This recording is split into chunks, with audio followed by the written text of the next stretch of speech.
पर इकट्ठा हुए हैं। वो जो बात उन्होंने कही थी, मैं समझता हूं कि उस बात के लिए पूरे आरएसएस को उनके पीछे उनके साथ खड़े हो जाना चाहिए था। 1925 से यही प्रयास आरएसएस कर रहा है। अगर आदरणीय संतोष वर्मा जी ने उस बात को आगे बढ़ा दिया तो क्या तकलीफ हो गई मनुवादियों को। आज हम इसलिए खड़े हो रहे हैं उनके साथ में कि वही आरएसएस का दोहरा चेहरा हमको दिखाई दे रहा है। और आज हम सबको यहाँ भोपाल की इस धरती पर इकट्ठा होना पड़ा।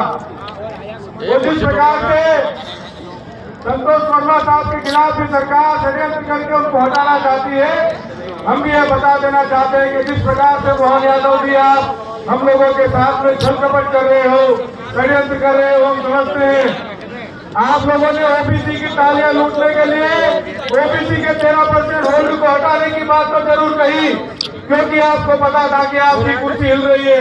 उस कुर्सी को बचाने के लिए आपने ओबीसी की बात कही कि मध्य प्रदेश का 50 से ज्यादा % ओबीसी उनके साथ में खड़ा हो जाएगा।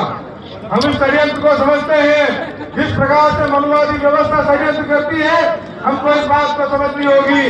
वो तभी समझ में हमारे आएगी जब हम शिक्षित होंगे, संगठित होंगे और संघर्ष करेंगे।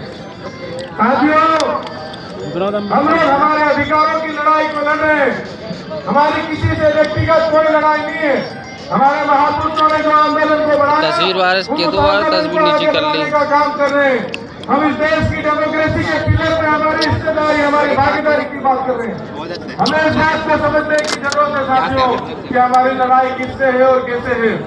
ये दल जो मनुवादी दल है, ये सरकार है जो इस देश के एससी, एसटी, ओबीसी, अल्पसंख्यक समाज के अधिकारों के खिलाफ षड्यंत्र करके भारतीय संविधान में बार बार बदलाव करके हमारे अधिकारों को खत्म करने का प्रयास कर रही है। हमें हुंकार भरनी होगी सरकार के खिलाफ और ये बताना होगा कि इस देश में एससी, एसटी, ओबीसी, अल्पसंख्यक समाज की एकता जिंदाबाद है, जिंदाबाद थी और जिंदाबाद रहेगी। सम्मानित साथियों, बाबा साहब अम्बेडकर को हमको बहुत उम्मीद थी। बाबा साहब अम्बेडकर को उम्मीद क्या थी?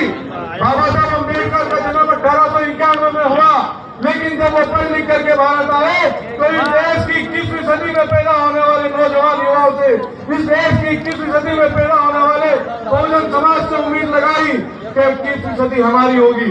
उन्होंने उम्मीद लगाई कि इसी 21वीं सदी में हम सत्ता की ओर अग्रसर होंगे और सत्ता की प्राप्ति को करेंगे। सत्ता की प्राप्ति को प्राप्त करके इस देश में सत्तारूढ़ पार्टी जो है उनको हटा करके उनकी जो मनुवादी व्यवस्था लागू हुई है उसको हम हटा करके व्यवस्था परिवर्तन करेंगे।